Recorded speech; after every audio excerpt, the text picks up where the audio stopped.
Mika Abdalla was never just the best friend, and Prime Video finally figured that out. Okay, so let me ask you something. When was the last time you watched a show where the best friend was so magnetic, so electric, so completely and utterly impossible to look away from that you spent the entire season secretly wondering why the story was not about her? 'Cause that is exactly what happened with OffCampus. Every single episode. Ella Bright and Belmont Cameli were delivering, do not get me wrong, but there was this woman in the background absolutely detonating every single scene she walked into, and the internet could not stop talking about her. Her name is Mika Abdalla. She played the best friend. And Prime Video just handed her the entire show. Welcome back to Crown Influence, let us get into it. Here is what makes this story so good. Mika Abdalla is 26 years old and has been working in this industry for nearly 20 years. Not a typo. 20 years. She booked her very first job at 6 years old after a casting call at her dentist's office in Dallas, Texas. Not a stage school showcase. Not a Hollywood audition circuit. A dentist's office. In Dallas. The universe decided this woman was going to be a star before she had even lost all her baby teeth, and honestly, looking at where she is right now, it is very hard to argue with that decision.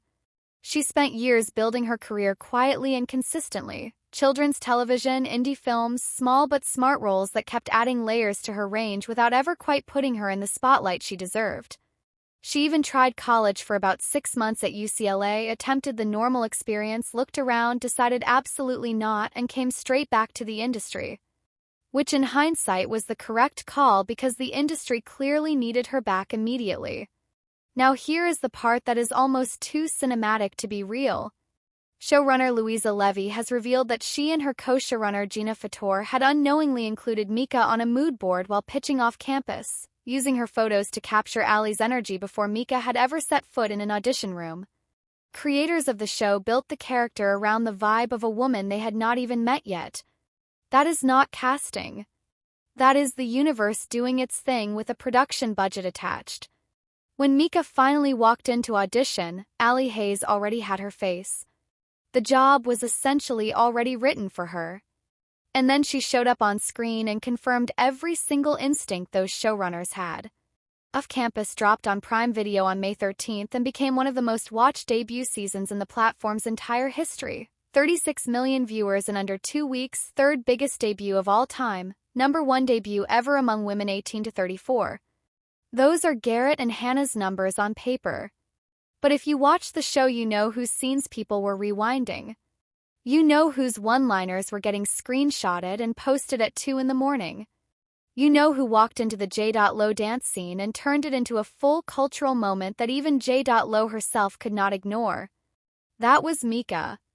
In a supporting role. Dealing the whole thing with her bare hands. Here is what Mika has said about Allie that I think explains everything.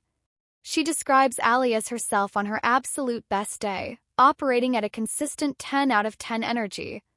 Not her everyday self. Her best day self. Which means every single scene you watched, every piece of chaos and warmth and crackle that Allie brought to the screen, Mika was reaching deliberately for the highest version of herself and landing it take after take. That is not luck. That is craft. That is 20 years of quietly becoming one of the most instinctive performers of her generation, finally getting a stage big enough to show it. Prime Video saw exactly what the audience saw. On May 28th, they made it official. Mika Abdalla and Stephen Kalin will lead Season 2, with the new season adapting L. Kennedy's third novel, The Score, centering the entire romance around Allie Hayes and Dean DeLaurentis. The best friend got the promotion. The woman who spent the first season technically in support walked into a boardroom and walked out as the lead of a show that 36 million people are obsessed with. If that is not a power move wrapped in a pretty purple dress, then I do not know what is. And here is what makes Mika genuinely interesting beyond the career trajectory. She has been incredibly clear that independent film is where her artistic heart lives. The small-budget, guerrilla filmmaking world where creative freedom matters more than opening weekend numbers.